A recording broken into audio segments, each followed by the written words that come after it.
Hi, this is Scott Garibay, and today we are going to be talking about Andrew Yang and the absolute stratospheric rise of of complexity in culture and in society. All right.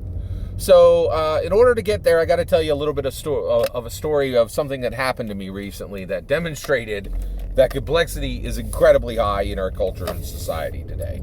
All right, so I am a huge fan of Starbucks. I love Starbucks. I go to Starbucks probably 4 to 6 days a week, and there are some days where I go more than once. Right? I go to Starbucks a lot. I really like Starbucks, and where I go to Starbucks most of the time, they know my name, they know my name, right? So I came in the other day and I made my order, right? And my order had changed recently, so they were paying attention, right? So here was the order I gave. I said I would like a pumpkin cream cold brew, Trenta. Replace the vanilla pumps with sugar-free vanilla pumps and add 6 Splenda. Now that is an ornate order, right? Like there's a lot of details there, right?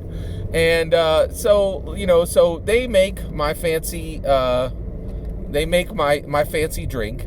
I pay for my fancy drink with my phone and no cash, right? And I get my points, my reward points for the coffee I just purchased, right?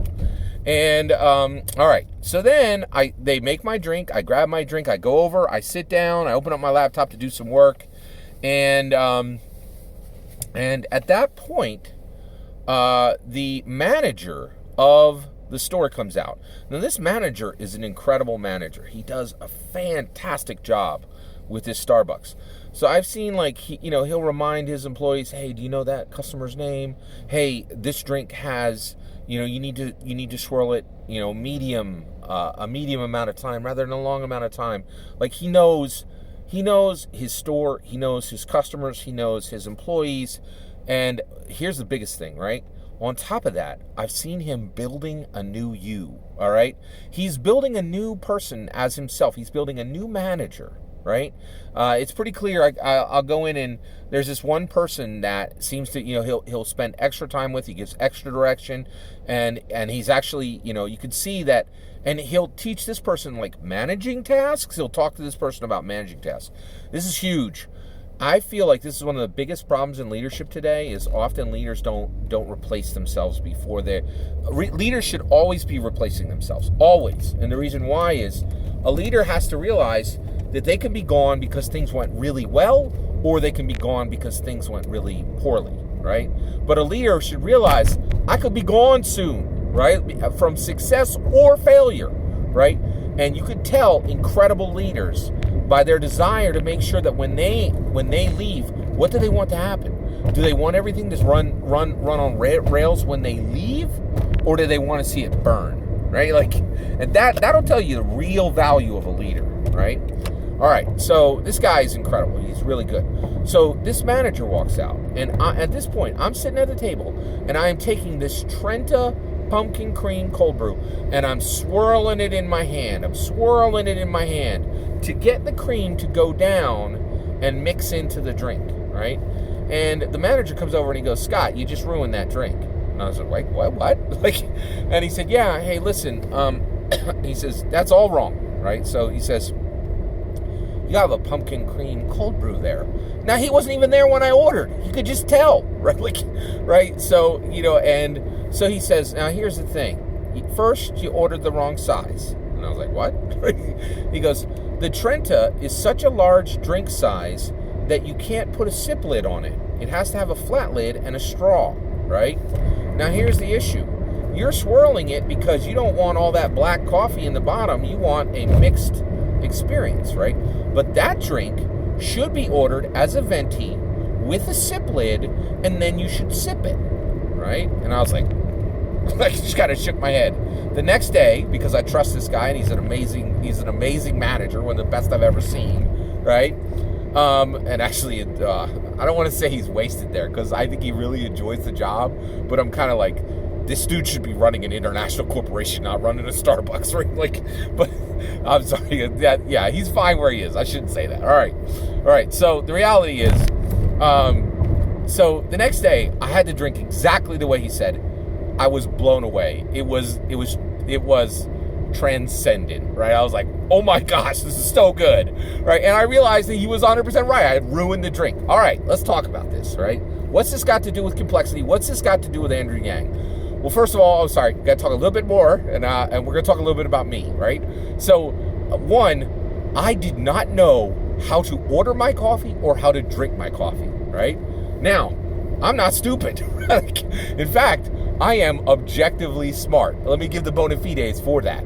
I have a degree, I have a bachelor's in political science, and I have a master's degree in technology management. I have read 510 books in my life. I keep a list on Goodreads, right? I have a massive vocabulary, and my main hobby is tabletop role-playing games, Dungeons & Dragons type games. I read 300-page rule books for fun, right? Like, I'm a smart dude, right? Now, the reality is, it's objective. It's not a debatable fact that I'm smart, right? It is a debatable fact if I'm a genius or not, right? Why do I not know if I'm a genius or not? All it would take is just an IQ test, right? Well, the reality is, just as I'm smart, it is an objective fact that Scott Garibay is very arrogant, right? I'm a very prideful person, and I recognize the problem of that. It's something that I have been struggling to reduce in myself. I'm an arrogant person, right? And pride, it's a big problem, right? And so I want to be more humble, and I want to be less prideful and less arrogant. And if I knew for a fact I was a genius, that would be even harder than it is for me now to be humble, right? So that's why I don't know if I'm a genius or not. But I'm a smart dude, right? I'm a smart dude, and I could not figure how to order my coffee and how to drink my coffee, right? Our culture and our society has reached a level of complexity in every single corner of our culture and society that is staggering. It is staggering. I now have to carve out a new corner of my brain for coffee drinking information more than I already had, right? Like, it's crazy. It's crazy, right? All right. So, what's this got to do with Andrew Yang? A lot, okay? We have reached a point where there's incredible complexity in ordering and drinking coffee, right? The rest of the world, the complexity is in the stratospheres, right? And that's why we need Andrew Yang. Andrew Yang is super, super intelligent. He is a genius, right?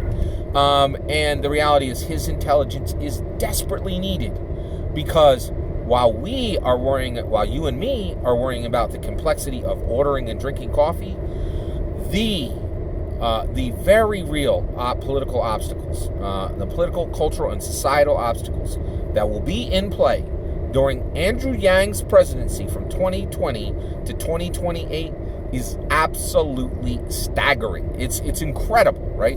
So we need his super intelligence there. We need his genius there, right? And the things he's going to be dealing with are going to be harrowing and complicated, right? So we need his intelligence there. In addition, he doesn't just bring intelligence, right? Because honestly, I think we have a very intelligent president right now. I do think Trump is intelligent, right? The problem is he lacks character. And Yang doesn't. He has great character. He has character. If you look at his home life, if you look at his professional life, if you look at his benevolent work, he demonstrates character at every single event, right? And has for 30 years in his life, right? In addition to that, he has vision. UBI is a massive, historical, incredible, world-spanning solution that will not only fix American economy, it has the potential to fix the world's economy. Others could be following after us. It's really, really significant, all right? So basically, you have intelligence, you have character, you have vision, right? But I do want to talk a little bit about the complexity that we are going to be seeing in Andrew Yang's presidency. It is massive, right? And it comes from so many different corners. I'm going to use a mnemonic to walk you through all of them. A space human holding an asymmetrical green panda. Let's kick them off. Space. And during Andrew Yang's presidency, he's going to have to answer the question of, is now the time to become a for humanity to become a star-faring species, right? Do we Star Trek ourselves, right? Do we go to Mars, right? Does America plant a flag and have a colony on Mars, right? This is a big, huge question. I think the answer is absolutely yes. I'm willing to hear Andrew Yang's answer, right? And the reality is, I know he's given many answers for these things now, but he hasn't had the talk, right? He hasn't been brought in, been president, and they unfold all the secrets for him, right? And I think many of his answers are going to change when that happens. UBI ain't going to change. That's a political promise, right? But the reality is, I think we really, under Yang, because he's so intelligent, because he's logic-driven, because he's data-driven, because he's humanity first, I think we could end up on Mars. I really, really do, right? That's a huge, complex question, right? That is a world-spanning question, right? Huge complexity behind it. Humanity first, all right. Right now, humanity first has a meaning. We know what it means. It's used in the context of his political campaign. But when he becomes president, there's going to be additional freight within the term humanity first. And I just was struck with this just the other day. I have two friends. I have one friend who is single, and he keeps a very significant different distance from his paramours. And so he's just got a lot of money and virtually no one to spend it on, and he has a bulldog, right? Now, I know this guy from my gaming circles, and basically he has a special service for his bulldog.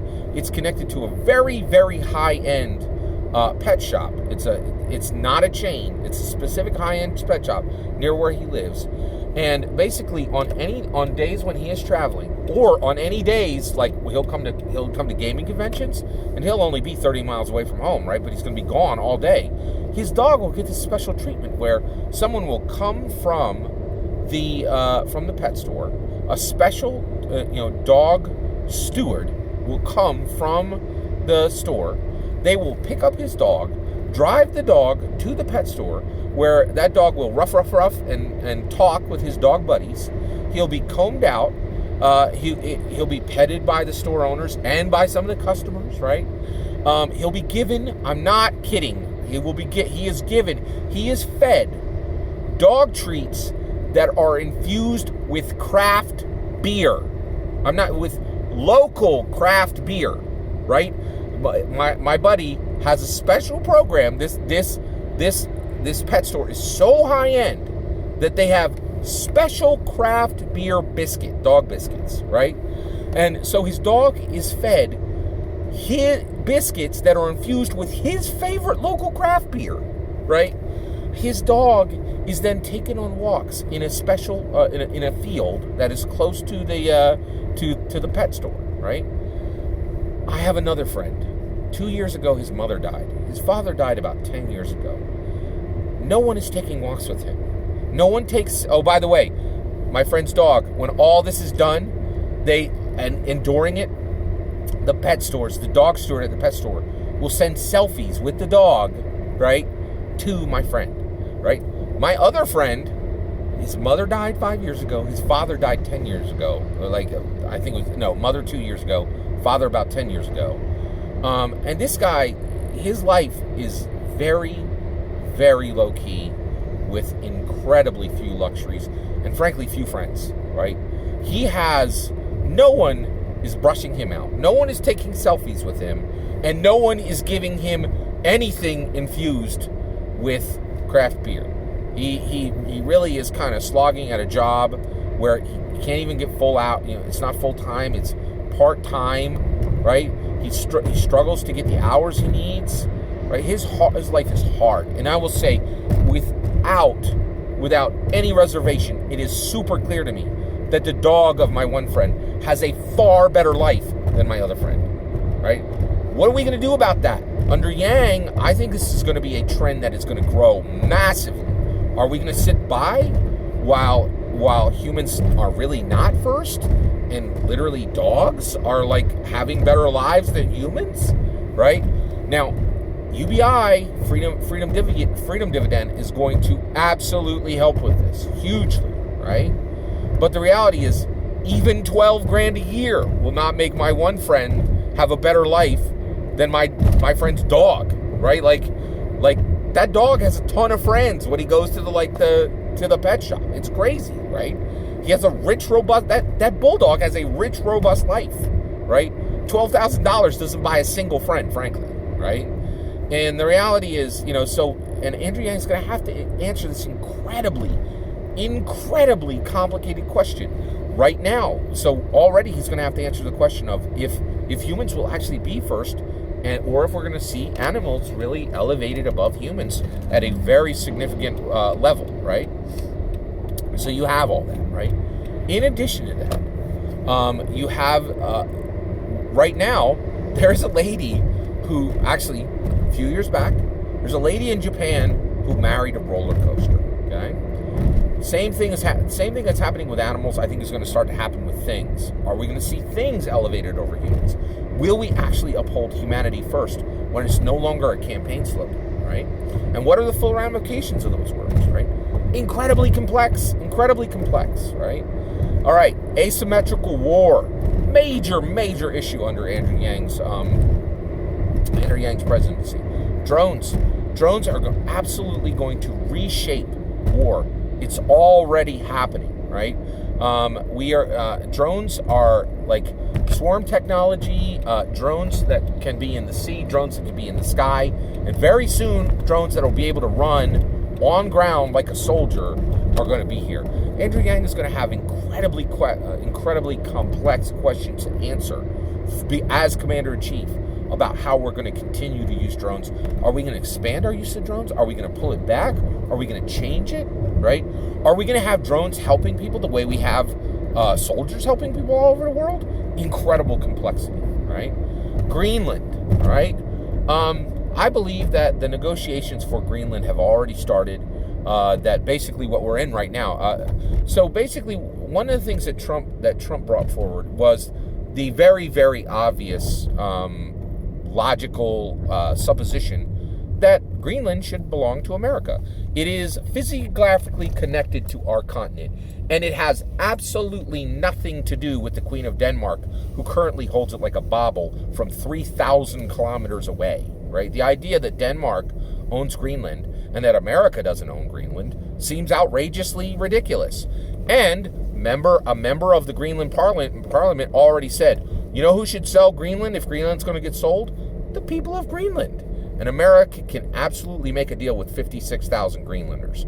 There's incredible complexity around obtaining and fully recognizing the opportunity of America getting a huge chunk of land that is physiographically connected to us and making it essentially the new Las Vegas, right?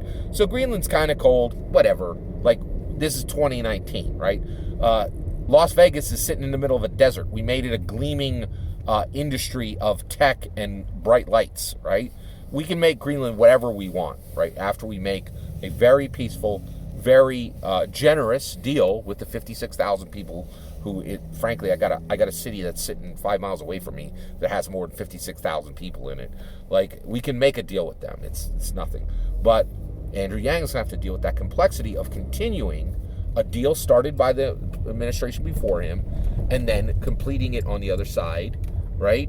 And having a deal span from the Republican Party to the Democrat Party. It's going to be complex, right? The last part is China. Oh my gosh.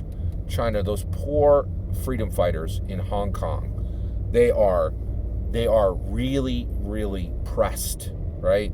They're pressed up against a government which is not giving them freedom, right?